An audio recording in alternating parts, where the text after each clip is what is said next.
Today we are going to learn about concept of diversity and types of diversity. Diversity by itself can mean many things. The definition itself is a form of diversity. Meanings range from a state or fact of being diverse or different to a variety of options. The important point in the formal meaning is that it indicates there is a point of difference. This means diversity broadly refers to many demographic variables. There are several other areas, however, well-known areas of diversity include race, religion, color, gender and nationality. In the internal dimensions of diversity, an individual has no control over these characteristics. These characteristics are assigned at birth, such as age, race, ethnicity, gender and physical ability. Next, we are moving on to diversity in Indian society. The source of diversity in India may be traced through a variety of ways. The most obvious ones are the ethnic origins, religions, castes, tribes, languages, social customs, cultures and subcultural beliefs, political philosophies and ideologies, geographical variations and so on. The first thing we are going to see about racial diversity. A race is a large biological human grouping with a number of distinctive inherited characteristics which vary within a certain range. There are 7 racial classifications in Indian society. The first one is Turco-Iranian. People having this stain in their blood are mainly found in Balochistan and Afghanistan, which are now outside the political borders of India.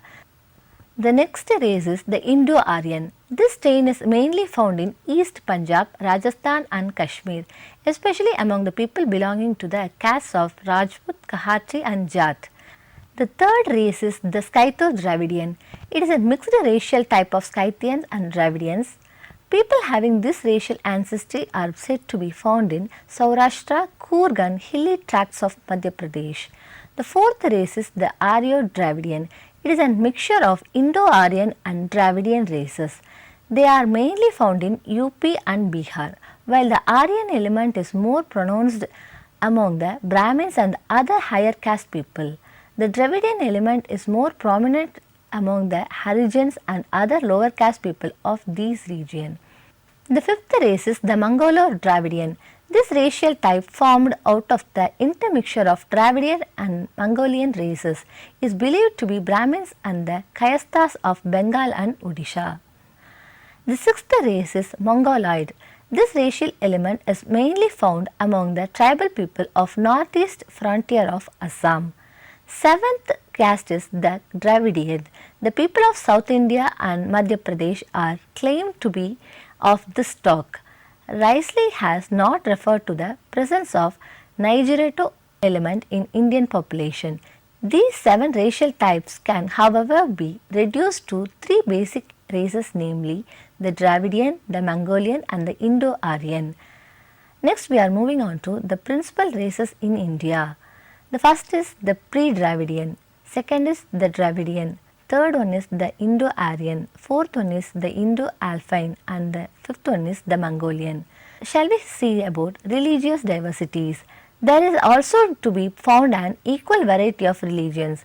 All the word religions are found here: Hinduism, Buddhism, Jainism, Sikhism, Islam and Christianity.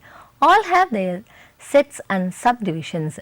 As per the religious census data of 2011 released by the Registrar General and Census Commissioner in 2011, stated that different religious groups comprised of Hindu population, that is 79.8%, Muslims are 14.2%, Christians are 2.3%, Sikh are 1.7%, Buddhists are 0.7%, Jain are 0.4% and other religions are 0.7% and religion not stated are 0.2%. Let us see about Hinduism. It is an amalgamation of Indo-Aryan, Dravidian and pre-Dravidian religious elements. It is a religion of majority of the people of India. The followers of Hinduism believe in the policy of karma, dharma, rebirth, immortality of soul and salvation. Hinduism allows a number of possible conceptions of God. It also prescribes various alternative paths of attaining God. The Sakta, the Shaiva, the Satnami, the Lingayat, the Kabir Panthi, the Brahma Samaj, the Arya Samaj are the different sects of Hinduism. The next religion is Islam. Islam, the religion of the Muslims, originated in Arabia. It came to India towards the last quarter of the 12th century AD with the Muslim invasions. The Muslim rulers in India patronized it.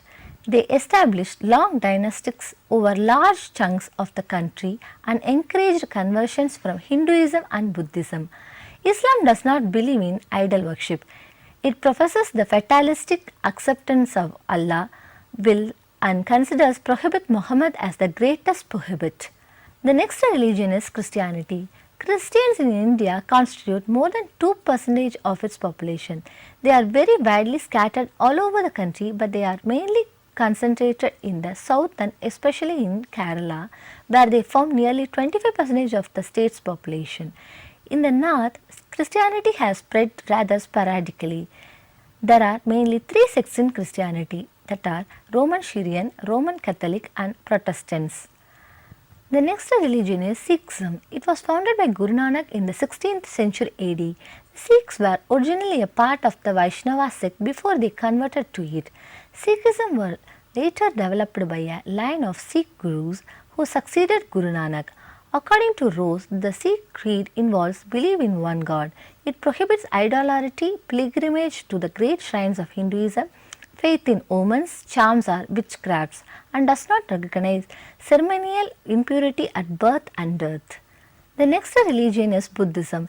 It originated in India during the 6th century BC. Its founder was Gautama the Buddha. Buddhism enjoyed royal patronage for a long period beginning from the great emperor Ashoka in the 3rd century BC. As a result, Buddhism spread not only in India but also in countries outside India. It has two sects, namely the Hinayana and the Mahayana. At present, Buddhists are found in Sikkim and adjoining hills. They are also found in Maharashtra. The next religion is Jainism. Lord Mahavir established Jainism in India in the 6th century BC. It is very close to Hinduism. Many of the Hindu doctrines are retained in it. Jains, like the Hindus, they worship the cows. They often worship in the Hindu temples and also employ the services of the Brahmin priest in their domestic rites. Jains are mainly urban people and are found in the town and cities of Punjab, UP, Rajasthan, Gujarat and Maharashtra.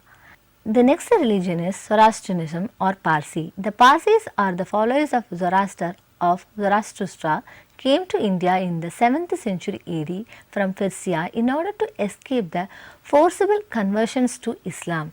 They worship fire. They expose their dead on the so-called towers of silence to be eaten up by vultures so that the elements earth, fire and water are not defiled by the contact of the dead matter. Their number in India is negligible. They are about 1 lakh in total, half of which live in the city of Mumbai alone. As they are mainly urban, they are the most literate and are on the top of the economic ladder in India. Next one is animism. It is mainly a tribal faith. In India, there are about 25 million people who believe in animism. It is a primitive religion according to which man is believed to be surrounded by a number of impersonal ghostly powers. These powers are said to reside in rocks, rivers, trees, stones like that. The above discussion makes it amply clear that India is a land of numerous religions. It is in view of this religions diversity that independent India has declared secularism as one of the main principles of its state policy. The next thing is linguistic diversity. India is called the veritable Tower of Babel. India presents a spectacle of museum of tongues. Reports and research studies stated the presence of 1652 languages in India. Most of the languages are spoken in North India. This multiplicity of languages creates a new social cleavages in the already divided population of India.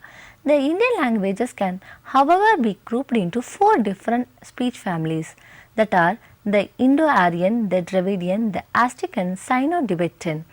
Hindi, Urdu, Punjabi, Assami, Bengali, Odia, Gujarati, Marathi and Kashmiri belong to the Indo-Aryan speech family.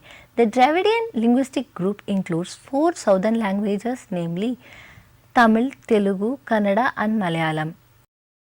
The tribes of central India speak Aztec languages and the tribes of northeastern India speak the Sino-Tibetan languages. As a result, the domiciles of particular states speak a particular language and the Constitution of India has recognized 22 major languages. The Dravidian language includes Tamil, Telugu, Malayalam and Kannada. English, Portuguese and French are included in the European language family. Portuguese and French are mostly spoken by people in Goa and Pondicherry respectively. Hindi has been accepted as the official language in India. English remains an associate language. Thus, linguistic diversity has posed a major threat to the unity and existence of our country. The next thing is caste and class diversity. As a form of stratification, the caste is peculiar to the Indian society. It may be called as an extreme form of closed class system. The status of individuals in the social hierarchy of determined by birth. The caste system is also found in other parts of the world, but not in a complete form as it is evinced in India. The Indian caste system is divided into the Brahmins, Kshatriyas, Vaishyas and Sudras. It is not confined to Hindus alone. We also find castes among other communities like Muslims, Christians and Sikhs. It is believed that there are about 3000 castes in India. From this, one can well imagine the extent of caste diversity in India. Every society classifies its population into different segments on the basis of occupation, wealth or education, which are considered predominant characteristics of class. Persons belonging to particular segment of society are pronounced as a separate class. They formulate their own values and aspirations for the efficient functioning of their community. Stronger the class consciousness, greater are the chances of social conflicts. In India, which is also a closed society, the class consciousness has been intensified by the pace of social and economic change, and this has threatened the old social order. The next thing is tribe. Tribes have been defined as a group of indigenous people with shallow history having common name, language and territory, tied by strong relationship bonds, practicing endogamy, having distinct customs, rituals and beliefs, simple social rank and political organization, common ownership of resources and technology. However, in India, many of these characteristics are shared by castes. This raises the problem as to how to distinguish them from castes. There have been other conceptual attempts to define tribes. They have been considered as a stage in the social and cultural evolution. Some others have considered that the production and consumption among the tribes are household based, and unlike peasants, they are not part of the wider economic, political and social network. Geographically, the tribes are concentrated in 5 regions, namely Himalayan region, Middle India, Western India, Southern India and the island regions. The next thing is geographical diversity. Geographically, India can be divided into 4 regions. The first is the Himalayan region or the northern mountain wall that extends from Kashmir in the west to Assam in the east. This region includes Kashmir, Kangra, Tehri, Kumaon, Nepal, Sikkim and Bhutan. The second region is the great and big northern plains which are provided with water by the rivers like Indus, Ganges, Brahmaputra. Due to this, the region is most fertile and productive. The third region is comprised of the plateau of the central India and the Deccan. The western Ghats and the eastern Ghats are structured on the 2 sides of the Deccan which meets at Nilgiris. The Coromandel coast stands between the eastern Ghats and the Bay of Bengal. Apart from this, feudalism has been an important part of Indian polity after the Mayuryan period and has virtually controlled the political system since 8th century onwards. It ensured that whenever the central authority weakened, the local lord would strive to become independent.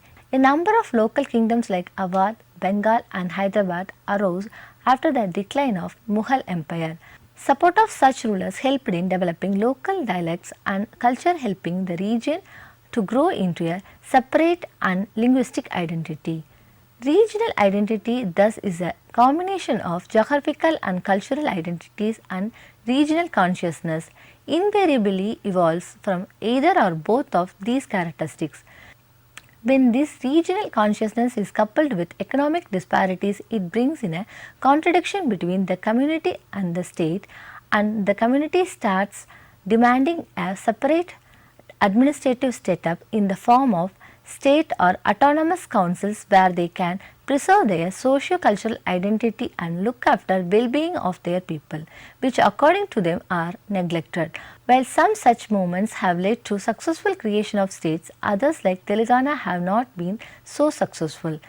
The region between the Arabian Sea and the Western Ghats is known as the Konkan up and Goa beyond, which it is known as Karnataka, while the southernmost part is known as Malabar coast or Kerala. Undivided India is as large as Europe without Russia. India contains about one-fifth of the total population of whole world. Thus, the physical features of the country, with its numerous rivers and lofty mountains, favors speculative bent of mind among people living in these geographical regions. This geographical feature promoted the growth of composite culture of the country. The next one is social diversity. The people differ considerably in social habits. They differ in their dresses, customs, food habits and manners. Different kinds of festivals are observed in different parts of the country by different categories of people. The next thing is diversity due to foreign influence. India is a large country with different geopolitical conditions in different parts of the country. This has brought differences in social evolution of the groups living in different parts of the country. Apart from the geopolitical diversity, interactions with foreigners due to invasions, trade and missionary activities have also led to foreign influences and social groups coming to India. All these have impacted the Indian society in one way or another. A large number of foreign invaders communities like Greeks, Kushans, Saaks and Hunans settled in India and were in the due course assimilated in Hinduism while retained some of their characteristics and hence formed different social groups. Muslims maintained their separate religious identity but adapted themselves to Indian conditions, creating yet another category of social groups. The next thing is unity in diversity. The meaning of unity in diversity is existence of oneness even after various differences. India is the best example for this concept of unity in diversity. Unity in diversity is based on the concept where the individual or social differences in physical attributes, skin color, caste, creed, cultural and religion practices that is not looked upon as a conflict. Rather, these differences are looked upon as varieties that enrich the society and the nation as a whole. Unity in diversity is a very important principle because we all live in a diverse world and it is crucial to respect each other and support each other, no matter what our culture, background, gender, orientation or other differences may be. India is a large country, different regions observe variations in climate. The spoken language of one state is quite different from that of another. They wear different types of garments, they celebrate different festivals and they perform varied religious rites. We can see very clearly here that people of different religions, creeds, castes, languages, cultures, lifestyle, dressing sense, faith in God, rituals of worship live together with harmony under one roof means on one land of India. People living in India are the children of one mother whom we call Mother India. India is a vast and most populated country of the world where people of different religions, that is Hinduism, Buddhism, Islam, Sikhism, Jainism, Christianity and Parsis live together, but everyone believes in one theory of Dharma and Karma. People here are God fearing in nature and believe in purification of soul, rebirth, salvation, luxury of heaven, punishments of hell. People here celebrate their festivals very peacefully without harming other religious people. In spite of these diversities, Indians feel a sense of unity and oneness among them. Thus, we conclude that India is a land of unity in diversity. Hope you understand the concept of diversity. Thank you, students.